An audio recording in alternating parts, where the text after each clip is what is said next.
మార్కెట్‌లో ఏదైతే ట్రెండింగ్ ఉంటుందో సేమ్ అలాంటి ప్రోడక్టే మనం కన్ఫర్మ్‌గా తేలేమండి. ఎందుకంటే ఆల్రెడీ అందరి దగ్గర ఉన్నది మన దగ్గర ఉంటే స్పెషాలిటీ ఏముంటాయి చెప్పండి?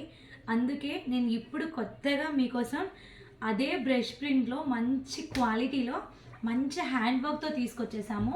ఇప్పుడు ఎందుకు పెడుతున్నామంటే నెక్స్ట్ వచ్చేసి కంప్లీట్‌గా పెళ్ళిళ్ళ సీజన్ కాబట్టి వాళ్ళ కోసమైతే వాళ్ళ రిక్వైర్మెంట్ కోసమై తేవాల్సొస్తుంది. సో ఇది వచ్చేసి మనకు బాటమ్ వేర్ వచ్చేస్తుంది అండ్ దుప్పట వచ్చేసి నెట్టెడ్. దీని మీద కూడా కంప్లీట్గా హ్యాండ్ ప్రింట్ మాత్రమే ఉంటుంది. సో మీకు మిషన్ వాష్ చేసినా కానీ హ్యాండ్ వాష్ చేసినా కానీ ప్రింట్కి ఎలాంటి డిఫాల్ట్ అనేది ఉండదు. అండ్ ఇక్కడ ప్రింట్ వేసాం కదా దాని చుట్టూ మంచిగా యాప్లిక్ వర్క్ వస్తుంది, చాలా బాగుంటుంది. నెక్ ప్యాడ్ దగ్గర రియల్ మిర్రర్ తోటి ఇలా నెక్ ఉంటుంది. సో కావాలి అనుకున్న వాళ్ళు ఆర్డర్ పెట్టేసుకోండి, లేదా స్టోర్కి వచ్చి కూడా మీరు పర్చేస్ చేసుకోవచ్చు. స్టోర్కి వస్తే ఇంకా వెరైటీస్ చూడొచ్చు మీరు. డెఫినెట్గా స్టోర్ విజిట్ చేయడానికే ట్రై చేయండి.